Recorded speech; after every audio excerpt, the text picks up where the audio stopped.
इसको आपको जो भेजूंगी आज पीडीएफ, वो आपको संभाल के रखनी है अपने पास, because you need to know one thing कि पीडीएफ होना आपके पास बहुत ज्यादा इसकी जरूरी है, क्योंकि बुक में इतना ढंग से नहीं दे रखा है। ठीक है, मेटाफेज पढ़ रहे अपन, बुक में इतना अच्छे से नहीं दे रखा, आपको पता होना चाहिए। ठीक है, ध्यान, इतना सही से नहीं दे रखा है, दे तो रखा है। ठीक है, अब यहाँ पर बेटा ये सेल है और न्यूक्लियर एनवेलप तो गायब हो गया था, तो क्या तो मैं न्यूक्लियर एनवेलप बनाऊं? ठीक है, न्यूक्लियस है ही नहीं यहाँ पे। ठीक है, पूरा ही साइटोप्लाज्म में ये भटका हुआ है। अब क्या होता है कि ये किस तरीके से लगते हैं, देखो ये इस तरीके से लगेंगे ये। ठीक है, 46 होंगे, लेकिन मैं 46 तो बना नहीं सकती यहाँ पे, I am not able to draw 46 here. ठीक है, मैं बहुत धीरे धीरे पढ़ा रही हूँ आप लोगों को। और ये जो है ये इनके सिस्टर क्रोमेटिड है। ठीक है, सिस्टर क्रोमेटिड बिल्कुल बराबर होते हैं। क्रोमोसोम जब आप देखोगे तो हर क्रोमोसोम की साइज क्या होती है, अलग होती है। दो सिस्टर क्रोमेटिड है, मैं पहले बता चुकी हूँ, यहाँ मैं बहुत ज्यादा लिखना नहीं चाहती हूँ, क्योंकि पॉसिबल नहीं है हर चीज यहाँ लिख पाना। ये काइनेटोकोर है, मैंने पहले ही बता दिया, काइनेटोकोर इस तरीके से लगे होते हैं। ठीक है, ये काइनेटोकोर है, मैंने आपको पहले ही बता दिया है। ठीक है, और यहाँ पर बता देती हूँ काइनेटोकोर ये इस तरीके से। ठीक है, ये क्रोमोसोम वही पहले जो पढ़ा था वो। ठीक है, ये इसका सिस्टर क्रोमेटिड है। ठीक है, ये इसका सेंट्रोमियर है। ठीक है, और ये काइनेटोकोर है। ये काइनेटोकोर येलो कलर से बना दूं, ये काइनेटोकोर है, डिस्क लाइक स्ट्रक्चर। ठीक है, अब वो जो स्पिंडल फाइबर थे ना, वो स्पिंडल फाइबर जो यहाँ थे ना, वो माइटोसिस में आएंगे तो ये पूरे में ऐसे पूरे में फैल जाएंगे। पूरे में स्पिंडल फाइबर अभी तो साइड में थे, पूरे में क्या हो जाएंगे, फैल जाएंगे। तो यहाँ पर मैं वो बना रही हूँ, सेंट्रियोल्स बना रही हूँ ना, वो सेंट्रोसोम और सेंट्रियोल। ठीक है, ये दो पोल पे चले गए थे और इन्होंने क्या निकाले थे, अपने माइक्रोट्यूब्यूल निकाले थे और फिर स्पिंडल फाइबर बने थे। तो ये स्पिंडल फाइबर पूरे में बेटा, पूरे में क्या होंगे, पूरे सेल में क्या होंगे, फैल जाएंगे। पूरे सेल में स्पिंडल फाइबर फैल जाएंगे। इसे क्या बोला था आप लोगों ने, माइटोटिक एपेरेटस बोला था। ठीक है, ये पूरे में इस तरीके से फैल जाएंगे। ये फैल गए। ठीक है, अब क्या होगा कि ये कैसे फैलेंगे, ये इस तरीके से फैलेंगे कि इस तरीके से स्प्रेड होंगे कि, ठीक है, ये स्पिंडल फाइबर जो है ये क्रोमोसोम के काइनेटोकोर से अटैच रहेंगे। कहां से अटैच रहेंगे, क्रोमोसोम के काइनेटोकोर पॉइंट से स्पिंडल फाइबर अटैच रहेंगे। तो ये क्या था, काइनेटोकोर था। और काइनेटोकोर से क्या अटैच रहेगा, ये काइनेटोकोर था, दो काइनेटोकोर होते हैं। और काइनेटोकोर से क्या अटैच रहेंगे, स्पिंडल फाइबर। तो यहाँ पर स्पिंडल फाइबर काइनेटोकोर से ही क्या है, अटैच्ड है। ठीक है, ये यहाँ अटैच है। ठीक है, ये थोड़ा सा एक ऊपर नीचे हो गया है, तो सारे जरूरी नहीं है, थोड़ा ऊपर नीचे हो जाता है। ठीक है, तो अब क्या होता है कि क्रोमोसोम जो है वो इक्वेटर पर आ गए हैं। ठीक है, ये सारे क्रोमोसोम बेटा इक्वेटर पर आ गए हैं। बहुत इंपॉर्टेंट पॉइंट है, सारे क्रोमोसोम इक्वेटर पर आ गए हैं। ठीक है, ये इक्वेटर है, इक्वेटर, इक्वेटर पढ़ा है ना छोटे थे तब। ठीक है, तो सारे क्रोमोसोम कहाँ आ गए हैं, इक्वेटर पर अलाइन हो गए हैं। ये बहुत इंपॉर्टेंट चीज है, हर चीज इंपॉर्टेंट है। ठीक है, ये क्या है बेटा, इक्वेटर है। इक्वेटर छोटी क्लासेस में पढ़ा है, वो बीच में से जो निकलता है ना, इक्वेटर के बीच, यहाँ पर सारे क्रोम आ गए हैं। और ये प्लेट है, इसे क्या बोलते हैं, इक्वेटोरियल प्लेट कहा जाता है इसे। ठीक है, इक्वेटोरियल प्लेट। ठीक है, मेटाफेज में इक्वेटोरियल प्लेट बनती है और सारे क्रोमोसोम जो है वो आड़े टेढ़े इधर उधर घूम रहे थे, वो इस तरीके से आके क्या हो जाते हैं, अलाइन हो जाते हैं। और स्पिंडल फाइबर काइनेटोकोर से जुड़ जाता है। और क्या होता है कि हर जो स्पिंडल फाइबर है वो क्या करेगा, अब पुलिंग करने की कोशिश करेंगे, खींचेंगे। तो ये नॉर्थ पोल था और ये साउथ पोल था, और ये स्पिंडल फाइबर थे जो, वो क्या करेंगे, पुलिंग करेंगे, खींचेंगे, और बीच में से इसको पूरा का पूरा क्या करेंगे, तोड़ देंगे, सेंट्रोमियर बीच में से। ठीक है, ये क्या है, ये सेंट्रोमियर है, ये क्या है, सेंट्रोमियर है। ठीक है, ये सेंट्रियोल है, सेंट्रोसोम है, गड़बड़ मत करना, मैं बिल्कुल बहुत ध्यान से पढ़ा रही हूँ मैं। ठीक है, ये बीच में से क्रोमोसोम को बराबर से क्या करेगा, तोड़ देगा। ठीक है, बीच में से बराबर से क्रोमोसोम को क्या करेगा, ये बीच, बिल्कुल बीच में से क्रोमोसोम क्या होगा, कट जाएगा। तो जब क्रोमोसोम बीच में से कटा तो क्या होगा, जब क्रोमोसोम बीच में से कटा तो नीचे वाले पार्ट के पास क्या रह जाएगा बेटा, नीचे वाले पार्ट के पास क्या रह जाएगा, नीचे वाले पार्ट के पास रहेगा आधा तो सेंट्रोमियर। ठीक है, वो सेंट्रोमियर भी डबल ही हो जाता है। ठीक है, और एक काइनेटोकोर, ये जिसे स्पिंडल फाइबर चिपका हुआ है। और ऊपर वाले के पास क्या रह जाएगा, ऊपर वाले के पास रहेगा ठीक है, ये सेंट्रोमियर, ठीक है, और काइनेटोकोर, ये काइनेटोकोर जिससे क्या है दूसरा स्पिंडल फाइबर लगा हुआ है, ठीक है। तो पूरे के पूरे क्या होंगे, टूट जाएंगे। और अभी वैसे टूटे नहीं है, बस टूटने ही वाले हैं इक्वेटोरियल प्लेट पर, और ये अटैच है बिल्कुल, और मेटाफेज में ही होता है, ठीक है। अभी ब्रेकडाउन नहीं हुआ है, अबाउट टू ब्रेकडाउन, अभी मेटाफेज में ये कंडीशन चल रही है, ठीक है। ये कंडीशन अभी स्टेब्लिश है, अभी ये कंडीशन नहीं आई है, ये तो आएगी, ठीक है। ये सेंट्रोमियर बीच में और ये काइनेटोकोर, ठीक है। ये सेंट्रोमियर और ये क्या है, काइनेटोकोर, ये काइनेटोकोर, ठीक है। आज पेन बहुत ज्यादा लिख रहा है, मतलब मैं जितना लिख रही हूँ ना उससे ज्यादा चल रहा है, कंट्रोल में नहीं आ रहा, ठीक है। तो ये कंडीशन अभी स्टेब्लिश नहीं हुई है, ये तो अबाउट टू कंडीशन है, मैं तो सिर्फ ये बता रही हूँ कि ये वाला ऐसा दिखता है तुमको, ठीक है। अब मेटाफेज में क्या हुआ बेटा, spindle fibre attach to kinetochores of chromosome. Spindle fibre क्या है, स्पिंडल फाइबर हैं, किससे अटैच हुए, काइनेटोकोर से अटैच हुए मेटाफेज में, ठीक है। और क्रोमोसोम जो है वो क्या हो रहे हैं, are moved to spindle equator, spindle equator या इक्वेटोरियल प्लेट, ठीक है, या क्या बोलो इसे, स्पिंडल इक्वेटर बोल दो, ठीक है। इसके ऊपर आ करके अलाइन हो गए हैं, ठीक है, और दोनों पोल्स की तरफ क्या है, जाने को तैयार हैं, दोनों पोल्स की तरफ अब खींचेंगे, टूटेंगे, एक ऊपर जाएगा और एक नीचे जाएगा, वो इवेंट अपन अब स्टार्ट करते हैं, ठीक है। अब कौन सा इवेंट आया, एनाफेज आया, ठीक है। ये मैं भेजूंगी आपको आज, हाँ आज ही भेज दूंगी मैं, तो आपके हिसाब से आप मैनेज कर लेना कि पुरानी डिलीट करके इसे रख देना, या फिर आप देख लेना, पुरानी फाइल्स भी भेज रही हूँ मैं, कल भेजी थी, तो उसको डिलीट कर देना, इसको रख लेना, क्योंकि मैं स्टेप बाय स्टेप ही बढ़ा रही हूँ आपको, ठीक है। और संभाल के रखना, क्योंकि बेटा बुक में, किसी भी बुक में कहीं कोई यूट्यूब पे दूसरा लेक्चर वगैरह देखो, इतना डिटेल में कहीं पर भी छोटी छोटी चीजें नहीं बताई गई हैं, पढ़ते टाइम कंफ्यूजन डेफिनेटली आता है। वो ये भी नहीं बताते कि ये माइटोटिक एपरेटस क्या होता है, ना तो किसी नीट की बुक में कुछ इतना खास दे रखा है, और सारी बुक्स ही मैंने देख ली है, मतलब बहुत ज्यादा डिटेल में दे रखा है, बहुत बड़ा बड़ा, ये एक एक चीज क्या होती है ये नहीं दिया हुआ है, तो इसलिए इसको घुमाना मत, क्योंकि मैं शायद डिलीट कर दूंगी थोड़े दिन तक रख के, फिर आपके ऊपर है, तो इतना डिटेल में पढ़ाना पॉसिबल नहीं होगा, फिर ईयर लॉन्ग हम रिवीजन ही जाएंगे, इतने डिवीजन पे नहीं जाएंगे, ठीक है। चलो एनाफेज हो गई है। Each chromosome arrange in metaphase plate is split simultaneously and two daughter chromatid, ठीक है। तो अब क्या होगा, टूटना शुरू होगा और ये क्रोमेटिड, दो क्रोमेटिड आ जाएंगे, ठीक है। तो ये स्टेप आ जाएगी, तो इसको मैं इधर ले लेती हूँ, ठीक है। और मैं कुछ मिटा नहीं रही हूँ, okay, don't worry about that, मैं कुछ नहीं मिटा रही हूँ, वो पुराना पेज है आपके पास, ठीक है। ये मैंने सिर्फ इसको जस्ट डबल करा है, ठीक है। तो अब क्या होगा,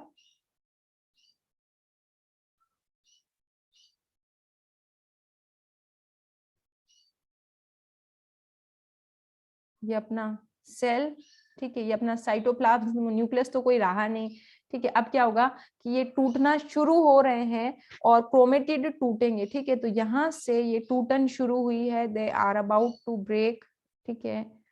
और यहाँ से 3 ले लूं, कोई दिक्कत नहीं है ना, ठीक है। थोड़ा थोड़ा क्या हुआ बेटा, टूटना शुरू हुआ,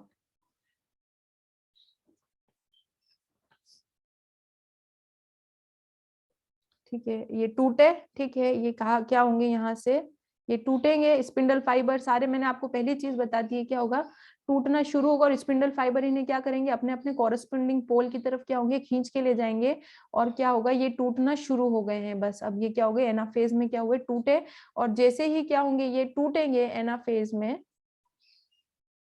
हाँ ठीक है, ये टूटेंगे एनाफेज में, और ये अलग अलग टूट के इस तरीके से चले जाएंगे। तो ये क्या था बेटा, सिस्टर क्रोमेटिड थे कि नहीं, ये दोनों क्या थे, सिस्टर क्रोमेटिड थे ना, सिस्टर क्रोमेटिड, ठीक है। ये क्या थे, ये दोनों सिस्टर क्रोमेटिड थे, ठीक है। ये काइनेटोकोर था इनका, ये काइनेटोकोर था, ठीक है, ये काइनेटोकोर था, ये काइनेटोकोर था, ये क्या थे, ये स्पिंडल फाइबर थे, ठीक है। तो टूटना शुरू हुआ, और टूट के कैसे हो गए हैं, ये काइनेटोकोर है, ठीक है, ये काइनेटोकोर है, और ये क्या है, ये है इसका सिस्टर क्रोमेटिड, ठीक है। तो ये सिस्टर क्रोमेटिड है, ठीक है। और ये वाला क्या है, ये भी क्या है, सिस्टर क्रोमेटिड है, ठीक है। तो एक सिस्टर क्रोमेटिड ऊपर चला गया और दूसरा सिस्टर क्रोमेटिड क्या हो गया, नीचे आ गया है। तो सिस्टर, ठीक है, ये स्पिंडल फाइबर है, ये यहाँ पर इनके माइक्रो ये एस्टर्स थे जिससे ये निकल निकल के आ रहे हैं, ठीक है। तो अब क्या हुआ कि ये टूटे और ये धीरे धीरे टूटना क्या हुआ शुरू हुआ, यहाँ से क्या शुरू हो जाएगा, इनके बीच में ब्रेक शुरू हो जाएगा, इक्वेटोरियल प्लेट से टूटेंगे और ये बिल्कुल क्या हुए, यहाँ पर ब्रेक आ गया है। ठीक है, तो एनाफेज में क्या आ जाता है, ब्रेक आ जाता है और ये टूटना शुरू हो जाते हैं, ब्रेक स्टार्ट हो जाते हैं और यहाँ से देख लो ये बिल्कुल टूट गए हैं, ये सेंट्रोमियर भी इनके क्या हो गए हैं, अलग हो गए हैं। ठीक है, ये क्या है बेटा, सेंट्रोमियर है। ठीक है, मैं लिख देती हूँ ताकि तुम पढ़ो, पूरी टर्म लिख देती हूँ, बहुत ज्यादा लिखना भी मुझे इरिटेट करता है बार बार लिखना। ठीक, अब क्या होता है, एनाफेज ही चल रही है। ठीक है, अब क्या होता है एनाफेज में, ये सेल वॉल तो प्लाज्मा मेम्ब्रेन, अब ये सेल है। ठीक है, और ये क्या है, साइटोप्लाज्म है, न्यूक्लियर मेम्ब्रेन तो आई नहीं है। और ये जो है टूट के और अपने अपने कोरस्पोंडिंग पोर पर जाएंगे, इसको जाना है इधर और इसको जाना है इधर। ठीक है, तो ये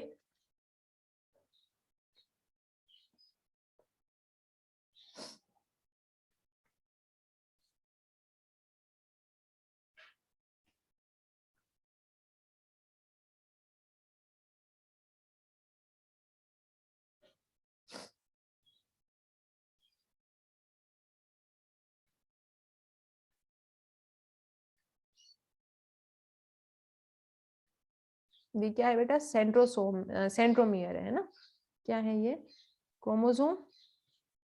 ठीक है, ये क्रोमेटिड है, क्या है बेटा, ये क्रोमेटिड है, ये सिस्टर क्रोमेटिड है, सिस्टर क्रोमेटिड है। ठीक है, पर सिस्टर क्रोमेटिड जो है वो यहाँ पर पहुंच गए हैं, सिस्टर क्रोमेटिड। ठीक है, अब एक चीज रिकॉल करनी है, अभी बता रही हूँ मैं आप लोगों को, सिस्टर क्रोमेटिड। ठीक है, ये क्या है, ये इनका सेंट्रोमियर है। ठीक है, जिससे पहले अटैच थे, पर अब दोनों के मुंह बदल गए। ठीक है, और ये वो जो खींच रहे थे इनको, ठीक है, ये जो इनको खींच रहे थे, ये पीले कलर से बनाया था ना। ठीक है, ये स्पिंडल फाइबर है। ठीक है, ये स्पिंडल फाइबर है। ठीक है, अब क्या हो रहा है, एनाफेज है, एनाफेज यहाँ तक आती है और सेंट्रोमियर स्प्लिट हो जाते हैं और क्रोमेटिड सेपरेट हो जाते हैं। ठीक है, सिस्टर क्रोमेटिड बोलूं या मैं क्रोमेटिड बोलूं, और सेंट्रोमियर है, ये सेंट्रोमियर है, ये इसका क्या है, ये इसका सेंट्रोमियर है। तो ये सेंट्रोमियर जो है वो अलग हो गए, सिस्टर क्रोमेटिड अलग हो गए, और क्रोमेटिड जो है वो क्रोमेटिड जो है वो सिस्टर क्रोमेटिड बोला, क्रोमेटिड बोलो। ठीक है, ये इसका था, ये इसका था, ये इसका था। ठीक है, और ये दोनों क्या हो रहे हैं, अपने अपने पोल्स की तरफ क्या हो रहा है, मूव होना क्या हो गए, शुरू हो गए, नॉर्थ पोल और साउथ पोल ऑलमोस्ट मूव हो गए हैं, चले गए हैं। तो ये एनाफेज में होता है। अब एक बात आपको ध्यान रखनी है, मैंने आपको क्या बताया था कि ये जो एक क्रोमोसोम है उसके ऊपर डबल लोडिंग हुई है। ठीक है, तो एक्चुअली अमाउंट क्रोमोसोम तो 46 ही थे, लेकिन लोडिंग कितने की थी, 92 की, मतलब 46 क्रोमोसोम थे, उसके ऊपर 46 सिस्टर क्रोमेटिड थे। ठीक, सॉरी, ये एक क्रोमोसोम था, उसके ऊपर एक्स्ट्रा आ गया था डीएनए, डबल हो गया था ये मटेरियल, तो इसे मैंने क्या बोला था, सिस्टर क्रोमेटिड एक्चुअली। ठीक है, तो काउंट कितने कर रही थी मैं, 4, लेकिन अमाउंट कितने का है 8, मतलब है तो 46 लेकिन अमाउंट कितने का, 92। तो जब ये इस तरीके से डिवाइड होंगे टूट टूट करके, तो यहाँ 46 क्रोमोसोम का अमाउंट आ जाएगा और यहाँ कितने का अमाउंट आ जाएगा बेटा, 46 क्रोमोसोम का यहाँ अमाउंट आ जाएगा, ये आपको ध्यान रखना है। ठीक है, ये है क्रोमेटिड, क्या है 46, क्या है क्रोमेटिड है 46, क्या है दीज 46 आर क्रोमेटिड। ठीक है, वो सिस्टर क्रोमेटिड जो टूटे थे, और ये क्या है बेटा 46 क्या है क्रोमेटिड है, 46 क्या है, these are 46 chromatid. But actually आगे जाकर क्या बनाने वाले हैं, 46 क्रोमोसोम बनाने वाले हैं, क्योंकि अमाउंट तो 46 का आ गया, क्योंकि दोनों का मिलके तो 92 का अमाउंट था, और यहाँ पर 46 क्रोमोसोम का क्या आ गया है, अमाउंट आ गया है। ठीक है, अमाउंट 46 क्रोमोसोम का, 46 क्रोमेटिड ऊपर गए, 46 नीचे गए, और अमाउंट 46 क्रोमोसोम का एस्टेब्लिश यहाँ पे हो गया है। ठीक, नेक्स्ट जो स्टेप आती है वो आती है फाइनल स्टेप है, that is known as telophase. Telo का मतलब ही खत्म होना होता है, तो टीलोफेज में क्या होता है वो भी देख लेते हैं अपन धीरे धीरे। नाउ इन टेलोफेज जो है फाइनल स्टेज है कैरियोकाइनेसिस की, और उसमें जो है क्रोमोसोम जो तेरे रेस्पेक्टिव पोल तक या बिल्कुल ही अपने पोल्स पर पहुंच गए हैं, और पोल्स पर पहुंचने के बाद उनके अंदर क्या है, उनके कंडेंसेशन खत्म हो गया, ये कंडेंस दिख रहा है, इंडिविजुअल दिख रहा है, एक क्रोमोसोम, दूसरा एक क्रोमेटिड, दूसरा क्रोमेटिड, तीसरा क्रोमेटिड, तो ये 46 क्रोमेटिड है, और ये जो 46 क्रोमेटिड है ये आगे 46 क्रोमोसोम बना लेंगे। अब क्या होता है, इनका इंडिविजुअलिटी खत्म हो जाती है, इंडिविजुअलिटी का खत्म होने का क्या मतलब है कि वापस पहले जैसे ही हो जाएंगे, इंटेंगल मास हो जाएंगे। ठीक है, ये इस तरीके से हो जाएंगे, पहले भी तो एंटेंगल ही थे पर डबल हुए थे, पहले क्या था सिर्फ ये अकेला था, ठीक है, ये अकेला था, एक था, ठीक है, उसके बाद क्या हुआ, ये डबल हुआ, ठीक है, ये क्या हो गया, डबल हो गया, और ये आपस में एंटेंगल हो गए थे, और फिर वो कंडेंस होते होते ये होना शुरू हुए। अब क्या होता है, जब ये अपने अपने कोरस्पॉन्डिंग पोल्स तक पहुंचते हैं तो वापिस क्या होंगे, वापिस ऐसे ऐसे हो जाएंगे, कंडेंसेशन खत्म हो जाएगा, और I am not able to count chromosome में 1 2 3 4 5 ऐसे क्रोमेटिड या क्रोमोसोम काउंट नहीं कर सकती, तो यहाँ काउंटिंग खत्म हो गई है, और ये अपना इंडिविजुअलिटी क्या हो जाती है, इनकी खत्म हो जाती है, लॉस क्या कर देते हैं, इंडिविजुअल नहीं रहते। पहले भी तो यही था, पहले भी तो यही था, ठीक है, ये 46 क्रोमोसोम ही है, यहाँ पे 46 का अमाउंट ही है, और यहाँ 46 का अमाउंट ही है, या बस डिवाइड होने वाले हैं दो के अंदर, फटाफट से टीलोफेज खत्म हो जाएगा। पहले भी तो ये ऐसे ही थे, कौन सा पता पड़ रहा था, पहले भी आपस में एंटेंगल ही थे, आपस में बिल्कुल घुल मिल गए थे, फिर ये धीरे धीरे कंडेंस होते होते गिनती में आने लगे, काउंट कर सके। यहाँ तो पूरा क्रोमेटिन थ्रेड है, ये पूरा थ्रेड है, डीएनए बोलो या क्या बोलो, इसको क्या बोलो, क्रोमेटिन थ्रेड बोलो। ये क्रोमेटिन थ्रेड पहले तो कोई गिन नहीं पाता था कितने क्रोमोसोम है, फिर धीरे धीरे कंडेंस हुए तो मैं गिने इसको कि 1 2 3 4 5 6 ऐसे गिने। अब वो वापस अपनी इनिशियल स्टेज पे जा रहे हैं, अभी इन्हें कोई वापस क्या करेगा, गिन नहीं सकता, और आप इन्हें गिन नहीं सकते, ये अपने पूरे पोल पर चले जाएंगे। तो क्रोमोसोम जो है वो अपोजिट पोल पर चले गए हैं, स्पिंडल फाइबर धीरे धीरे क्या होने लग जाएंगे, खत्म होने लग जाएंगे, स्पिंडल फाइबर जो थे इन्हें खींच रहे थे वो क्या है, खत्म होने लग जाएंगे, स्पिंडल फाइबर जो है वो धीरे धीरे, और इनकी आइडेंटिटी खत्म हो गई है। न्यूक्लियर एनवेलप धीरे धीरे वापस क्या होगा, आने लग जाएगा, क्योंकि न्यूक्लियर एनवेलप पूरा साइटोप्लाज्म में घूम हो रहा था ये सारा काम, ठीक है, तो धीरे धीरे क्या है, वापस न्यूक्लियर एनवेलप या न्यूक्लियर एनवेलप या न्यूक्लियर का जो कवर है वो क्या आने लग जाता है, धीरे धीरे आने लग जाता है, और यहाँ पर दो धीरे धीरे क्या होने लग जाएंगे, इनके ऊपर न्यूक्लियर एनवेलप आने लग जाएगा, ठीक है, ये अपने अपने पोल्स पर पहुंच गए हैं ये धीरे, ठीक है, wait just wait 1 minute, nuclear envelope separate आएगा,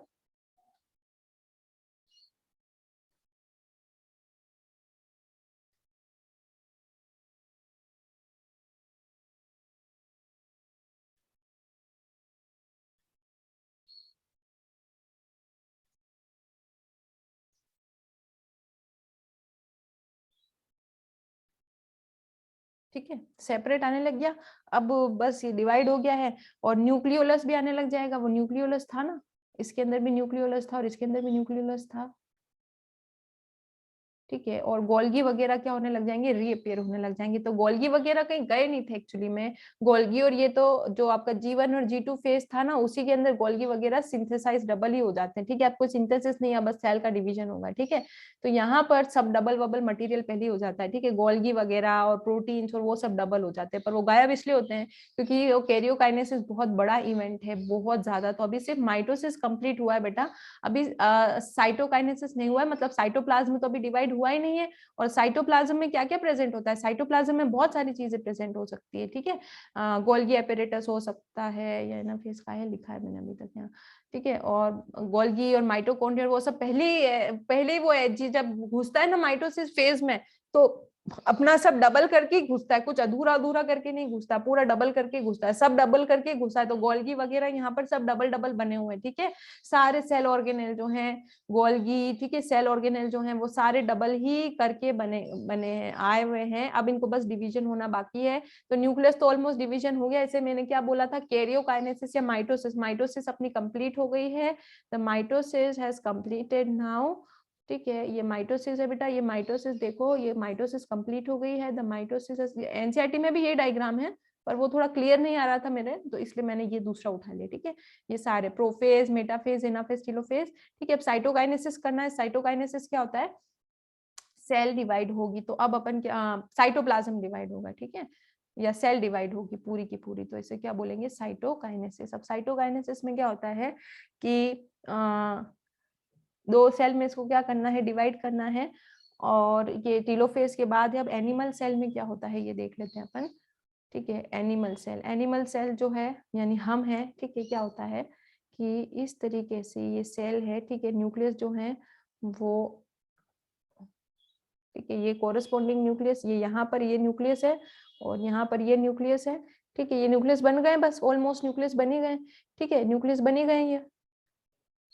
अब क्या होता है कि सब मटेरियल आधा आधा हो गया, गोल्गी एपरेटस और हर चीज क्या हो गई है, आधी आधी हो गई है। ठीक है, कोई दिक्कत तो नहीं है, मैं कलर दूसरा ले लिया तो या वही कलर लूं? हम्म, ठीक है, ताकि तुम्हें ध्यान रहेगा।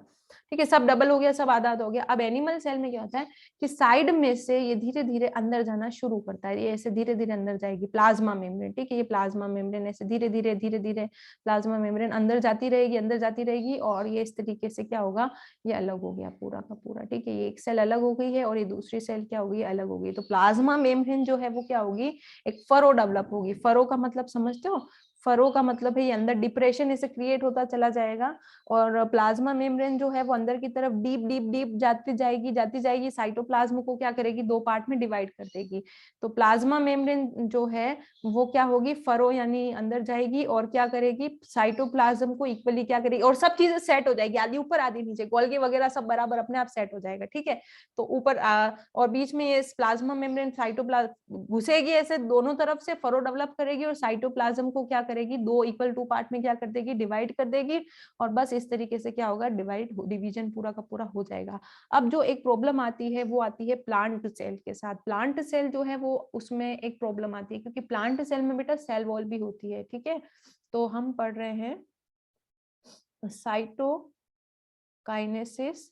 ठीक है, किसमें पढ़ रहे हैं, प्लांट सेल में। तो गड़बड़ा जहां आ रहा है या गड़बड़ मामला जो आ रहा है वो कहाँ आ रहा है, प्लांट सेल के अंदर आ रहा है। प्लांट सेल का क्या स्ट्रक्चर होता है, प्लांट सेल में पहले तो आती है सेल वॉल,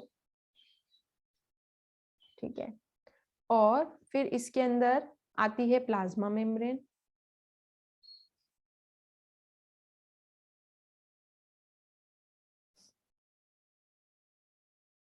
ठीक। ठीक है, ये तो डिवाइड हो ही गया लगभग, न्यूक्लियस तो डिवाइड हो ही गए हैं। ठीक है, और ये बीच में क्या है, अब साइटोप्लाज्म है। ठीक है, अब क्या होता है यहाँ पर जो है वो हर चीज बाहर से अंदर नहीं आ सकती, प्लाज्मा मेम्ब्रेन सेल वॉल को छोड़कर नहीं आ सकती है, तो कुछ अलग तरीके का इवेंट होगा कि यहाँ कैसे डिवीजन होता है। एनिमल सेल में तो बस वो प्लाज्मा मेम्ब्रेन अंदर घुसी, फरो बनाए या डिप्रेशंस बनाई। ठीक है, इस तरीके से प्लाज्मा मेम्ब्रेन घुसती गई डिप्रेशंस बनाई और सेल को दो पार्ट में डिवाइड कर दिया, ये न्यू सेल बन गई बेटा 46 से। स्टार्ट कहाँ से किया था, 46 से। इतना लंबा इवेंट होने के बाद यहाँ पर हम पहुंचे हैं, ये साइटोकाइनेसिस। जब साइटोप्लाज्म डिवाइड हो रहा है, देख लो बाकी तो पहले डिवाइड हो ही चुका है। ठीक है, अब प्लांट सेल का अपन कल देखेंगे, थोड़ा सा टिपिकल है, थोड़ा सा डिफिकल्ट है, तो कल फ्रेशन अप हो गया अपन बिल्कुल फ्रेश माइंड से, और ये याद करेंगे। इससे पहले आपको क्या करना है, कल मैं मियोसिस से स्टार्ट करूंगी, मियोसिस रिडक्शन है, मतलब मैं 46 से स्टार्ट करूंगी और मैं 23 की 4 सेल बना के फिनिश करूंगी मियोसिस। ठीक है, अभी मैंने माइटोसिस पढ़ा है, तो मियोसिस आपको क्लियर कट करनी है। ये जो डायग्राम है इसका कल बहुत ज्यादा यूज आने वाला है, बहुत ज्यादा इसका यूज आएगा कल की तारीख में। तो अभी तो मैंने सिर्फ आपको बता दिया कि हमारे अंदर 46 क्रोमोसोम होते हैं और 23 पेयर होते हैं, ये लास्ट पेयर है। ठीक है, 23 पेयर है। अभी XX क्यों लिखा है तो तुम्हें पता होगा, लड़कियों में XX होता है, लड़कों में XY होता है ना, वो बात है। खैर वो अभी अपन वो नहीं पढ़ रहे हैं। तो माइटोसिस अच्छे से करके आओगे, then I will be able to teach you meiosis, और आपको समझ में आ जाएगा। नहीं करके आओगे अच्छे से तो आपको डिफिकल्टी का लेवल बना रहेगा। ठीक है, एनसीईआरटी के कुछ डायग्राम्स हैं। ठीक है, ये अर्ली प्रोफेज है, ये लेट प्रोफेज है, ये मेटाफेज का स्टार्ट है, ये इक्वेटोरियल प्लेट दिख रहा है, ये बिल्कुल बराबर है आकर के लग रहा है, तो ये कौन सा प्लेट है, इक्वेटोरियल प्लेट है, दिख रहा होगा आप लोगों को। और फिर ये जो है वो एनाफेज है, जब ये बिल्कुल ऊपर नीचे चले जाते हैं। टीलोफेज में जो है साइटोप्लाज्म का ही डिवाइजन होना होता है, और ये एक सेल जो है वो दो में कंप्लीटली डिवाइड हो गई है। ये आपको दिख रहे होंगे क्या है, जो इनको पकड़ के खींच रहे थे। ठीक है, माइटोटिक एपरेटस, तो ये दो में डिवाइड हो चुका है। ठीक है, यहाँ पर एक सेल जो है दो में डिवाइड हो गई है। तो ये आपके एनसीईआरटी के डायग्राम है। अब आप देख लेना कितना डिफरेंस आ रहा है, तो समझने में तो दिक्कत आएगी क्योंकि बहुत ज्यादा स्टेप्स नहीं ली गई हैं। ठीक है, तो अभी क्लास फिनिश करिए, अपन लोग कल मिलेंगे। माइटोसिस पढ़ लेना, कल मियोसिस स्टार्ट करूंगी।